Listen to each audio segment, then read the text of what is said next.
Chambérissime, le podcast. Je suis Julie, je travaille à l'office de tourisme de la destination Chambéry-Montagne et vous écoutez Chambérissime. Dans ce podcast, je vous invite à me suivre pour une découverte de la ville et son histoire. Nous poserons des mots sur ses mystères, ce qui fait son âme, ses couleurs, ses saveurs. Avec ce premier épisode, nous allons ouvrir grand les portes du château des Ducs de Savoie. Ainsi défileront 6 siècles d'une histoire passionnante, celle de la Maison de Savoie, l'une des plus prestigieuses dynasties européennes. Celle-ci a certes occupé un territoire limité en Europe, mais un territoire ô combien stratégique et tellement convoité. En tout cas, le seul à être à cheval sur les 2 versants des Alpes. Nous avons rendez-vous devant le château avec Chantal Georges, guide conférencière des monuments historiques, pour le premier chapitre de notre livre d'histoire. Coucou Chantal! Bonjour Julie! T'es prête pour visiter le château avec moi? Oui, toujours, le château de nos princes. Alors là, on est devant la porterie. Dis-moi, c'est le château de qui ici? On va rentrer chez qui? Alors ici, nous rentrons dans le château des Ducs de Savoie. On l'appelle comme ceci parce que nos princes, au départ, ils étaient comtes de Maurienne, puis comtes de Savoie, puis ducs de Savoie. Et c'est donc Amédée VIII qui est devenu le premier duc de Savoie en 1416. Et c'est pour ça que le château a gardé cette dénomination. Parce qu'après, nos princes sont partis de l'autre côté des Alpes, beaucoup plus tard, bien sûr, et donc au XVIe siècle. Et donc, nous, on a gardé la dénomination château des Ducs de Savoie.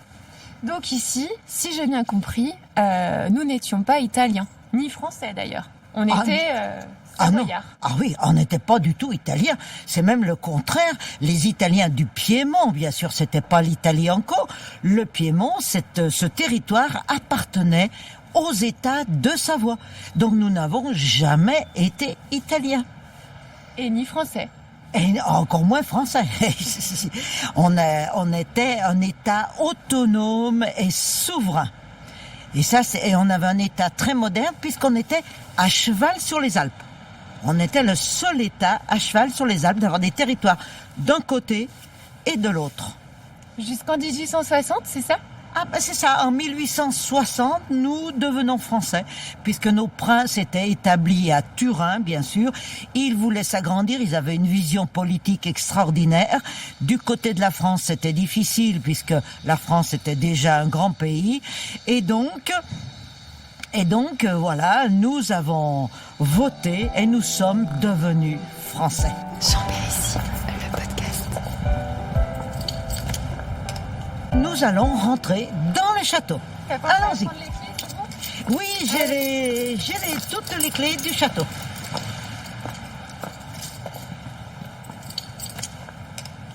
Ah, magnétique la clé. Oui, c'est une clé. Oh, mais la porte est très très lourde. Voilà. Et nous arrivons donc dans ces bâtiments de la porterie qui sont vraiment exceptionnels. Ici, nous voyons encore des choses qui sont des parties qui sont du XIVe siècle. Voilà. C'est peut-être la partie la plus médiévale du château. Oui, c'est une des parties les plus médiévales du château. Il y en a encore quelques-unes. Bien sûr, le bâtiment a pris de l'âge. Bien sûr, le bâtiment a été transformé à cause des incendies, surtout des Français, surtout des Espagnols aussi.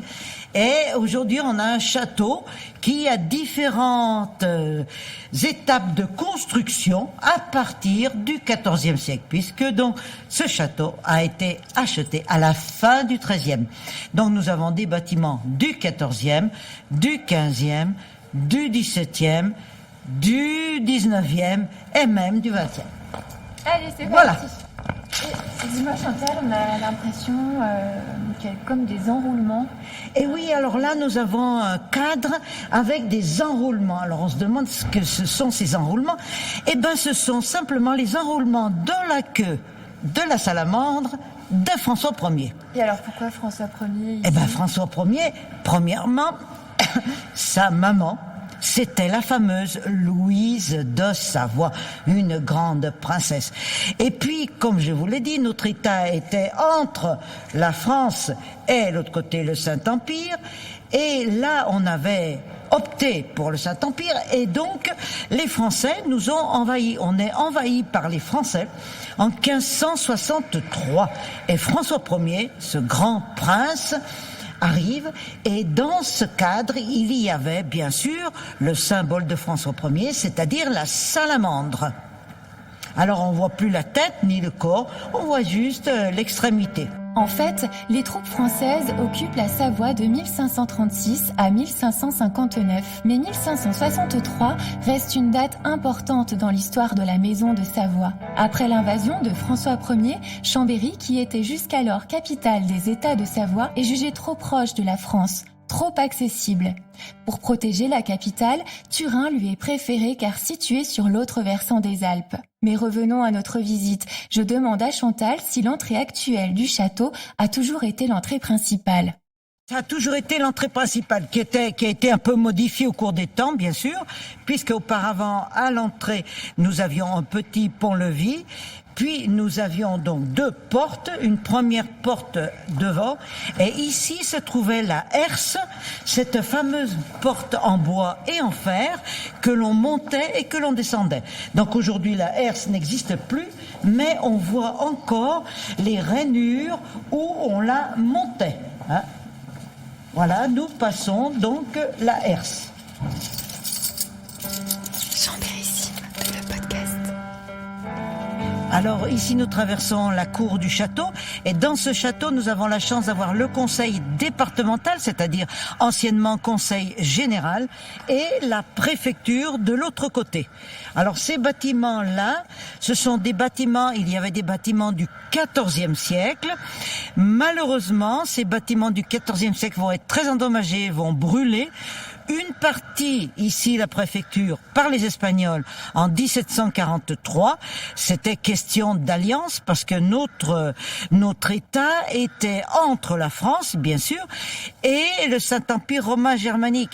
Et donc, si on penchait pour la France, c'était les gens de l'autre côté qui arrivaient, et si on penchait pour le Saint-Empire, c'était les Français qui arrivaient. Et ici, cette partie du bâtiment a été complètement brûlée par les révolutionnaires en 1798. Donc toute cette partie-là a été refaite au 19e siècle, la partie qui est en face de la Sainte-Chapelle, et au centre même, sous Napoléon III, et on voit encore dans le fronton son aigle qui a presque disparu, et encore on a sauvé une abeille, les deux abeilles pour Napoléon III. Aigle et abeille comme emblème du premier puis du second empire. Alors que Chantal poursuit une lecture historique de la cour d'honneur du château et notamment de la façade de la Sainte-Chapelle, nous assistons à l'arrivée de Jean-Pierre Vito. Monsieur Vito est carillonneur et nous avons justement rendez-vous avec lui. Bonjour Monsieur Vito. Vous avez rendez-vous avec Madame Georges? Exactement, mais avec vous aussi. Oh là là, vous allez même enregistrer toutes les conneries que je raconte? Ça, c'est pas sérieux, hein? Qu'est-ce que c'est pas sérieux? Ah, bonjour Chantal. Ça va? Bah dites donc, vous êtes en avance. Non, on est pour être à l'heure, hein. Oui, ça c'est sûr. Bon, je vais me garer, je suis à Qu'est-ce vous. que vous voulez dire par là? Chambérissime, le podcast.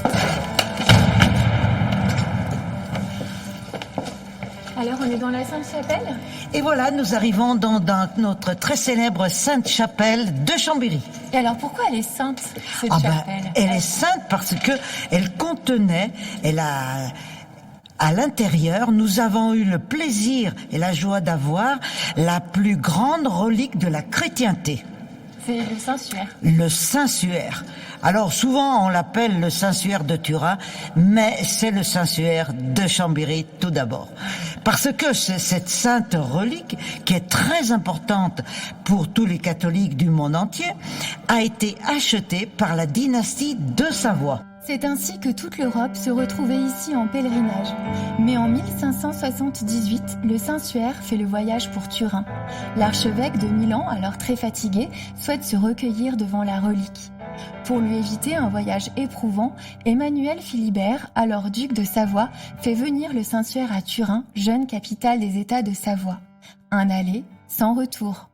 petite porte et c'est pour monter au carillon puisque nous avons la chance extraordinaire d'avoir non pas le plus grand carillon d'Europe mais le meilleur parce qu'il y a des carillons qui sont plus importants en Europe mais des cloches de différentes factures et nous avons un carillon de 70 cloches et la particularité c'est que toutes les cloches ont été faites en même temps, dans la même fonderie, la célèbre fonderie Paccard à Annecy, à Sévrier exactement, en même temps et accordées par le même accordeur, ce qui en fait un vrai instrument de musique. Ah, il me tarde voilà. de rencontrer Monsieur Giteau. Voilà, donc nous allons maintenant rencontrer le carillonneur, puisque ce n'est pas l'électricité. Dans certaines villes de France, on appuie sur un bouton et hop, ça déclenche de la musique de carillon. Mais nous, à Chambéry, c'est pas ça.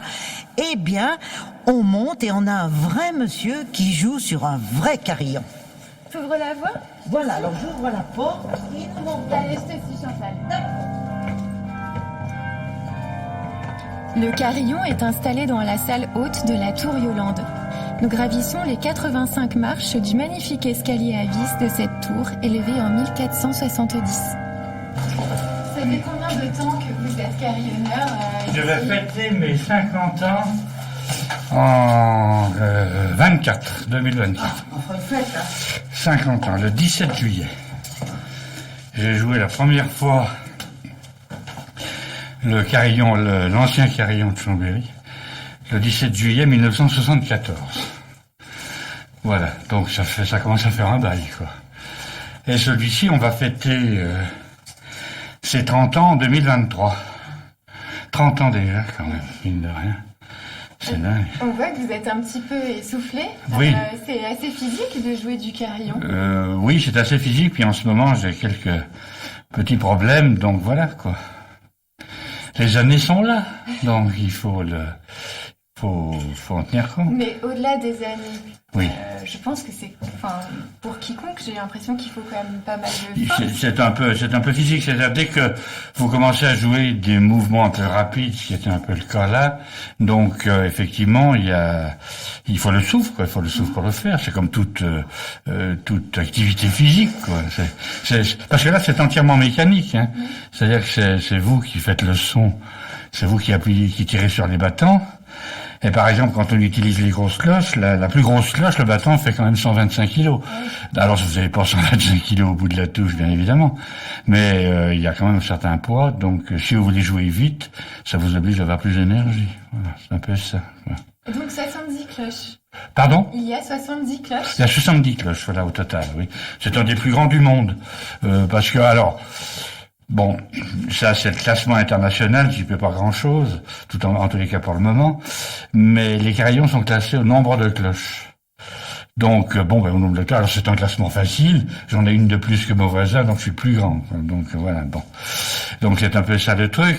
Le problème, c'est que beaucoup de carillons, de grands carillons, parce qu'à partir ici il y a 6 octaves pour les musiciens, bon, sur le carillon de Chambéry, mais là je dirais pas la norme, c'est pas une norme, mais la grande majorité des carillons ont 4 octaves et pas 6. Alors ça pose 2 problèmes, c'est qu'il y a très peu de partitions écrites pour des carillons de 6 octaves, donc il faut savoir improviser, savoir où recomposer, etc. Bon, ça c'est un premier point. Et puis surtout, il y a beaucoup de grands carillons qui ont été les carillons qui ont démarré, j'allais presque dire à quelques cloches, et puis à qui on a rajouté des cloches dans le temps.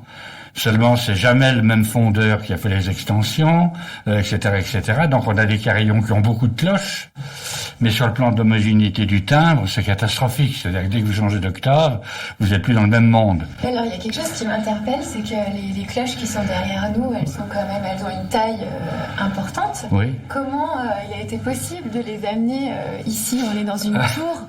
Alors, ça paraît surprenant. Et si j'ai le sens de l'humour, je vous dirais que les voies du Seigneur sont impénétrables, donc il s'est débrouillé tout seul. Vous voyez bien que c'est pas la bonne réponse. Alors on est obligé de faire une opération qui est quand même assez exceptionnelle, c'est qu'on a démonté les pierres d'une fenêtre de la tour pour l'agrandir. Bon, alors on avait mis un plateau, enfin ça avait été très très très bien fait, et avec une grue, des grosses grues comme on fait maintenant. C'est sûr qu'il y a ça un siècle ou deux, on n'aurait pas pu, mais on a pu monter les cloches, les rentrer ici, puis après on a remis les pierres en place, quoi. Mais il fallait l'autorisation du bâtiment de France et tout. Bon, c'était une opération assez compliquée, mais bon, ça s'est fait. Pour écouter la douce mélodie du carillon, Chambéry vous donne rendez-vous les 1er et 3e samedis du mois à 11h, place du Château. Voilà, c'est de nouveaux horaires. Et je crois aussi qu'il y a le 31 décembre à Villers. Alors ça c'est une particularité de Chambéry, c'est je crois le seul carillon au monde qui joue à 0 heure le 1er janvier. C'est-à-dire que là j'ai une pendule radiopilotée et donc la première note du concert du 30, alors on peut l'appeler le concert du 1er ou du 31, ça dépend comment on voit les choses, mais est fait à 0 heure pour fêter la nouvelle année. Alors il est un concert relativement bref, il dure 10-12 minutes, faut pas non plus ameuter tout le quartier, mais c'est devenu alors il y a des gens qui viennent écouter, qui viennent s'embrasser pour se fêter la nouvelle année au pied du carillon parce qu'il sonne. En tout cas, c'est très poétique d'être ici. Vous avez une jolie vue sur ce. Ah bah là, oui, ah bah là, c'était bon. Alors évidemment, aujourd'hui, c'est un peu pollué par les échafaudages de restauration de la Sainte-Chapelle, mais. Et on voit toujours le Nivolet. Ah oui, tout à fait. Le Nivolet est juste là en face. Oui, on voit bien la croix là-bas. Oui, oui, tout à fait. Ah oui, ça donne une vue, c'est sympa. Merci de nous avoir. Mais je vous en prie, avec plaisir.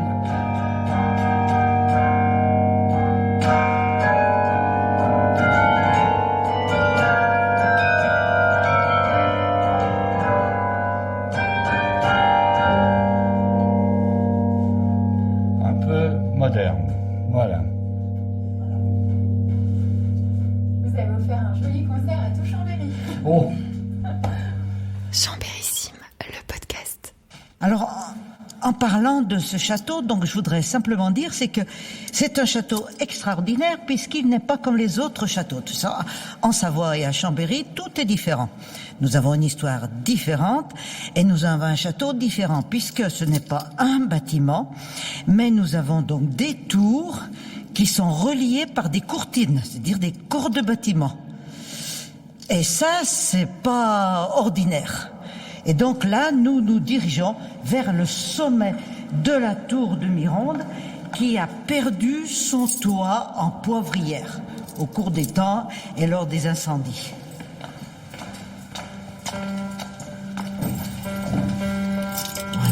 Voilà arrivé.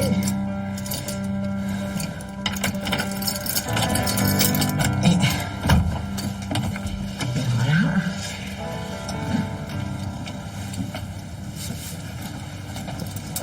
Et voilà, nous découvrons donc le paysage enchanté de la Savoie. Alors là, c'est juste waouh, on a une vue à 360 degrés sur tous les massifs.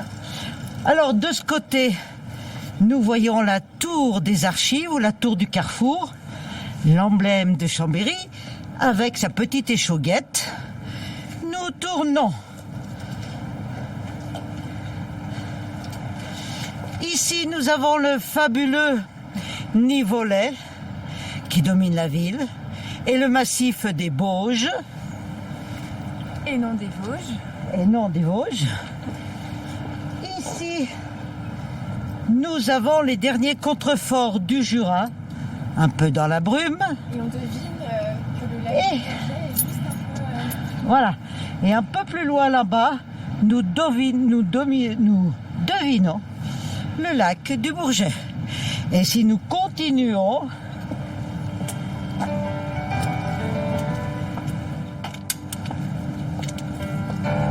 alors aujourd'hui c'est un peu dans la brume, mais nous avons le massif de la Chartreuse, avec son fameux monastère de la Grande Chartreuse, qui a essaimé dans toute l'Europe. C'est ainsi que s'achève ce premier chapitre de découverte. Du haut de la tour de Mironde, la vue sur le cœur historique de Chambéry et les montagnes alentour est délicieuse. Nivolets, Penay, Pointe de la Galope, Granier, des sommets pour nourrir un rêve d'aventure et tisser de douces promesses d'évasion.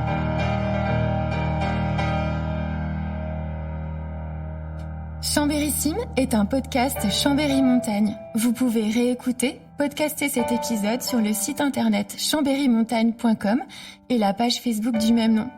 Prise de son, montage, mixage et réalisation, Kamel Bouziane, Arabor Savoie, des mélodies signées Escale, une découverte de Chambéry en compagnie de Chantal Georges, guide conférencière des monuments historiques, Jean-Pierre Vito, carillonneur et Julie Chavaribert pour l'Office de tourisme.